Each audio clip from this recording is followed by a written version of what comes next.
अपनी डिमांड वाली लिस्ट सामने रखती है। नीतीश कुमार के दिल में क्या है, चंद्रबाबू नायडू क्या चाह रहे हैं, जेडीएस को नई सरकार में कितनी हिस्सेदारी चाहिए, इसकी एक्सक्लूसिव जानकारी आज मैं आपको सीएनबीसी आवाज में देने वाला हूं। इस बार एनडीए सरकार बनेगी तो इसके मायने क्या होंगे, क्या तीसरा टर्म वाकई मोदी के लिए आसान होगा या थोड़ा कठिन हो जाएगा, आज इसका विश्लेषण भी करेंगे। लेकिन क्या वाकई जातिवादी राजनीति चली है और हिंदू हिंदुत्व वाली राजनीति फ्लॉप हो गई है इस देश के अंदर? कुछ लोग इस पर भी सवाल उठा रहे हैं, आज इसकी भी बात करेंगे। आप देख रहे हैं सीएनबीसी आवाज पर टक्कर, और टक्कर पर उसका इलेक्शन एडिशन।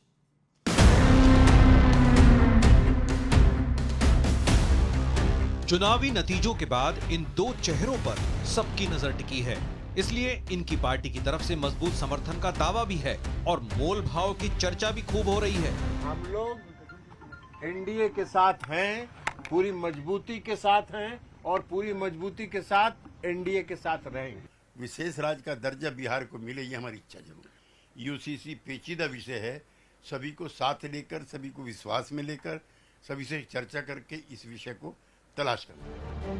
सूत्रों का दावा है कि जेडीयू 4 सांसद पर 1 मंत्री पद वाला फार्मूला लेकर चल रही है। इस हिसाब से जेडीयू रेल मंत्रालय, कृषि मंत्रालय पर नजर टिकाकर बैठी है, लेकिन पार्टी का सबसे ज्यादा जोर रेल मंत्रालय पर है। तो दूसरी तरफ चंद्रबाबू नायडू की टीडीपी 2 विकल्पों पर विचार कर रही है। सूत्रों के मुताबिक विकल्प 1 में टीडीपी लोकसभा स्पीकर और एनडीए संयोजक पद के साथ सरकार को बाहर से समर्थन पर विचार कर रही है, और विकल्प 2 के तहत स्पीकर नहीं मिलने पर एनडीए संयोजक और कुछ अहम मंत्रालय वाला फार्मूला अपनाया जा सकता है। मोदी जी का तो कोई अनुभव है नहीं, समस्याएं निश्चित रूप पर उनके लिए बढ़ेंगे। उनको 180 डिग्री टर्न अगर वो नहीं ले सकते हैं तो समस्याएं बढ़ेंगे। लेकिन आज सबसे बड़ा सवाल है कि क्या नई सरकार पर गठबंधन का दबाव रहने वाला है? इसी पर होगी देश की सबसे बड़ी बहस।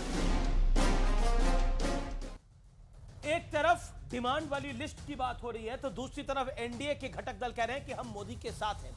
नई सरकार से पहले नायडू की मांग, विकल्प 1 लोकसभा स्पीकर, एनडीए का संयोजक पद, सरकार को बाहर से समर्थन की बात है, यह सूत्रों का दावा है। विकल्प 2 स्पीकर नहीं मिलने पर एनडीए संयोजक और कुछ अहम मंत्रालय, कुछ मंत्रालय तो मिलेंगे ही, संयोजक पद भी मिल सकता है। नीतीश कुमार के दिल में क्या है, रेल मंत्रालय, कृषि मंत्रालय। कुमारस्वामी की डिमांड क्या है, बेटे को कृषि मंत्रालय, दामाद को स्वास्थ्य मंत्रालय।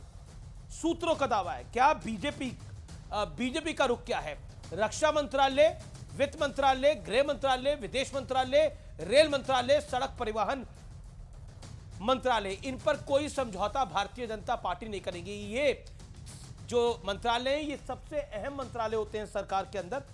बड़ा सवाल, क्या नई सरकार में सहयोगियों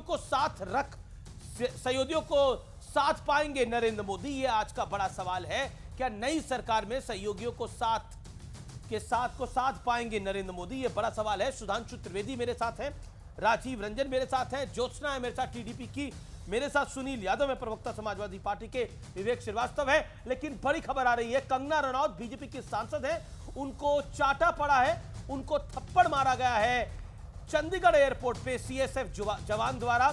थप्पड़ कांड पर कंगना रनौत ने अपना बयान भी दे दिया है कि मेरे साथ बदसलूकी हुई है लेकिन मैं सुरक्षित हूं। ये वाकई बहुत निंदनीय है जो कंगना रनौत के साथ हुआ है। किसी सुरक्षा कर्मी को कोई ऐसा अधिकार नहीं है वो किसी पर इस तरह से थप्पड़ मारे, वो भी सिक्योरिटी चेक के दौरान। ये बहुत गलत है और मुझे लगता है कि कुल मिलाकर हर पॉलिटिकल पार्टी को इसकी निंदा करनी चाहिए। मौजूदा में बीजेपी की सांसद है और जानी मानी अभिनेत्री है कंगना रनौत। बीजेपी सांसद कंगना रनौत को थप्पड़ मारने की घटना बिल्कुल सामान्य नहीं है। सीएसएफ जवान का काम है कि वो प्रोटेक्शन दे, वो सिक्योरिटी चेक करे, लेकिन थप्पड़ मारने का अधिकार नहीं है सिक्योरिटी चेक के दौरान। हालांकि वर्जन किसका क्या है, लेकिन इसमें वायरल तस्वीर जो दिखाई दे रही है उसमें एक महिला सुरक्षाकर्मी बहुत कुछ कहती हुई सुनाई दे रही है। उनको कंगना रनौत पसंद नहीं होंगी, उनके किसी बयान पर आपत्ति होगी तो उनके पास जी एक बड़ा अपडेट है। कंगना थप्पड़ कांड पर एक बहुत बड़ी खबर है। आरोपी महिला जवान को हिरासत में ले लिया गया है। इस समय की बड़ी खबर है, आरोपी महिला सीएसएफ जवान को हिरासत में ले लिया गया है। इस समय की और सस्पेंड भी कर दिया गया है और बिल्कुल जायज किया गया है अगर ये फैसला किया गया है।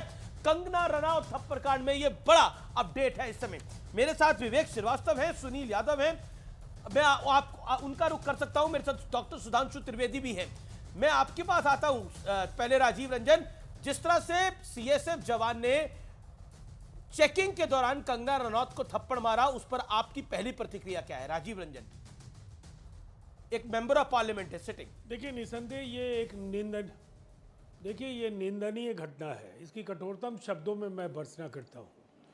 पूरे प्रकरण की निसंदेह जांच होनी चाहिए, लेकिन प्रथम दृष्टया जो कार्रवाई की गई है उससे बिल्कुल साफ हो गया है कि अधिकारी इस कार्रवाई से संतुष्ट थे और उन्हें ऐसा लगा कि महिला सुरक्षाकर्मी के द्वारा एक बड़ी गलती हुई है, उनसे अपराध हुआ है और तब ये कार्रवाई हुई है। इसीलिए ये कहीं ना कहीं एक माननीय सांसद का, एक महिला का, चूँकि महिला ने ही किया है ये एक अलग प्रश्न है, लेकिन अगर उन्होंने अभद्रता की है तो ये एक कर्मी की अभद्रता है और उन्हें इस कार्य के लिए वेतन सरकार नहीं देती है। उन्हें जो कार्य दिया गया है उसका बेहतर तरीके से निर्वहन उनकी जिम्मेदारी थी, जो उन्होंने पूरा नहीं किया। जी,